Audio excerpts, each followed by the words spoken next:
Hey guys, it's GT here, and I haven't had Jeff Nielsen on the line in far too long. Jeff is now the Senior Precious Metals Analyst over at Silver Gold Bull, and as you recall, he's one of the founders of Bullion Bulls Canada. Jeff, welcome back. Always a pleasure to be here, Sean.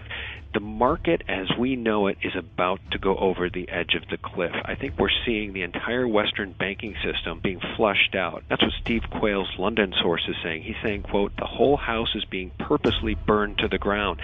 We're seeing banking glitches all over the planet where people can't get access to their cash. RBS's NatWest being one of them.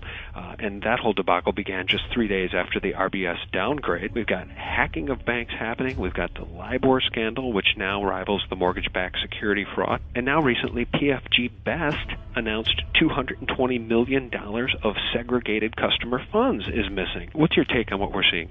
Well, I totally agree with you that, that things are coming to a head here. And, I mean, it's, not only the quantity of items that are hitting the news, but just the massive scale. I mean, who can even wrap their heads around what a $350 trillion fraud actually means? And, of course, that's what, the LIBOR scandal is. And then, we have these bankers now, claiming that literally their fraud is too big to fail. They're saying that these fraud-tainted LIBOR contracts must be honored because, the whole financial system would fall apart if these contracts were invalidated. But, the fact is that it's a matter of law. One of the fundamental principles of our legal system is that any contract tainted by fraud is instantly and automatically null and void.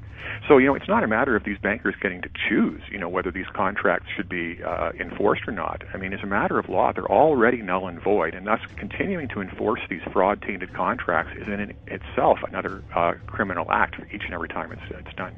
Well, I'm glad you hit on that too big to fail moniker because, I have a real issue with that language because you know what, Jeff, the fact of the matter is if we look at JP Morgan alone, they're too big to succeed. You're talking about a company with $70 trillion in derivatives exposure, tipping over the edge. There's no way that the world can save just that one company. And here's the thing, Jeff. When we talk about all of this paper fraud, I want to cite an email I just got from a reader who writes, and I quote, last night I received an email, he writes, from a former colleague of mine who has lost faith in his silver investment I encouraged him to make, and he said, only an uneducated idiot like yourself could never admit that you've been wrong. And he was talking about silver. So this guy is depressed because he bought physical silver, and, he paid more than it's worth now. But, Jeff, what people don't seem to understand is if people are having difficulty getting access to their fiat paper, as we see happen with these banking glitches and ATMs that are closed down in Europe, et cetera, how precious is 1 ounce of physical silver? I mean, that's what people have to understand as we see this paper Ponzi literally starting to melt down before our eyes. And, it's such a stark choice now because, gold and silver have this literally 5,000-year track record of maintaining value, of consistently preserving wealth and representing the ultimate in financial security to people. Meanwhile, we have all these various forms of the banker's paper which have an equally unequivocal history of always going to zero. And, of course, the dichotomy here is you have the bullion holders and the people, laughing at them where, the worst thing that can happen is that the price of their bullion can temporarily go down, for a short period of time.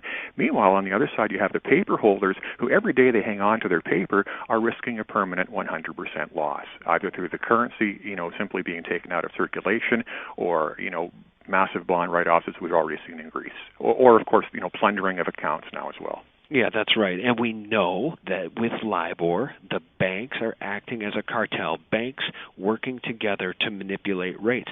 The same thing is being done by the cartel to manipulate the paper prices of gold and silver. If people can't see that, then they deserve to sell their metals low and lose everything because it's so obvious at this point, Jeff. Well, I tried to get that message across in a commentary not too far back, which I titled my last forecast on gold and silver prices. And the message there is, I've even given up trying to make short-term or even, medium-term predictions on the price for these metals. And it's, not because, the people in this sector have suddenly become less competent at appraising the market. Instead, it's a matter of these paper currencies have become so unstable and our markets have become so far detached from reality that paper prices are now meaningless.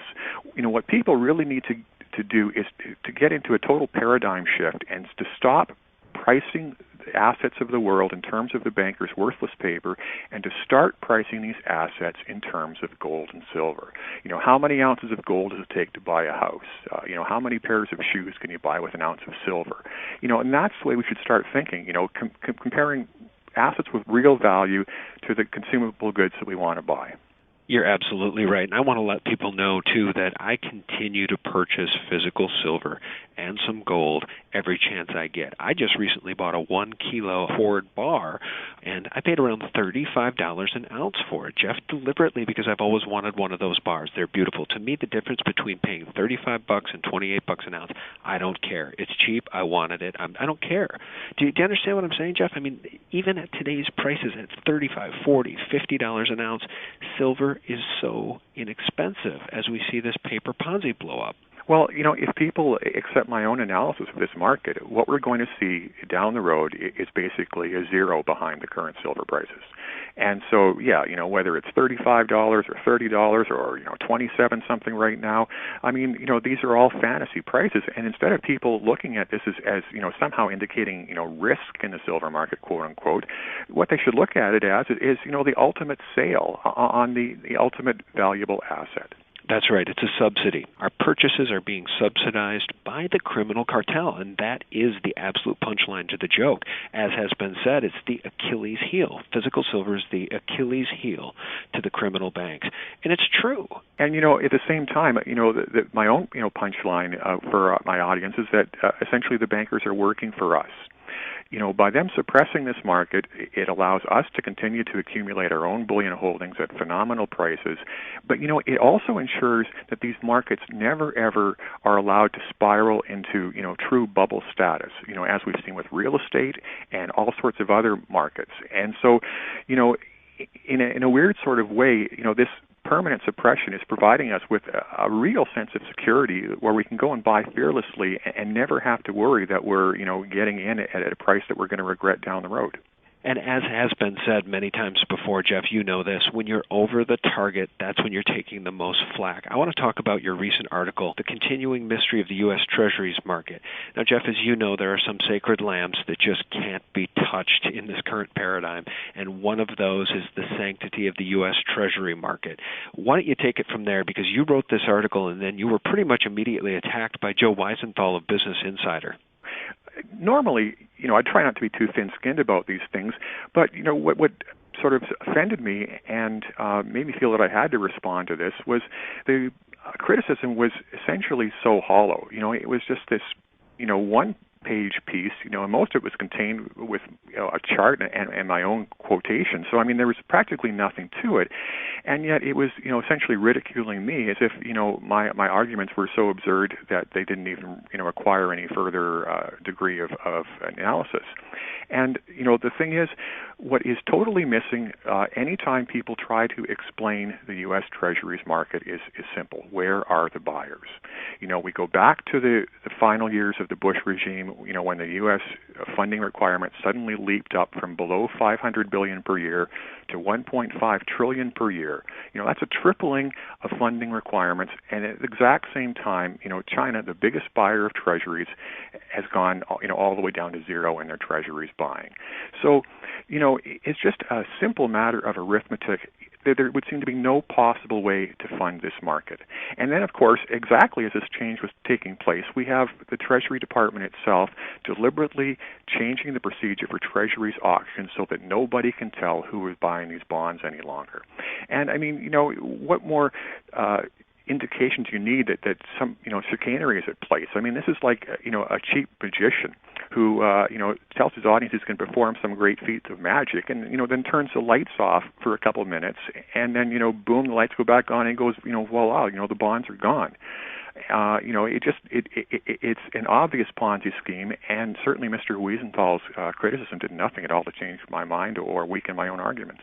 Yeah, you write in your article that he directly implies that Treasuries buyers will soon begin paying the U.S. government for the privilege of lending it money.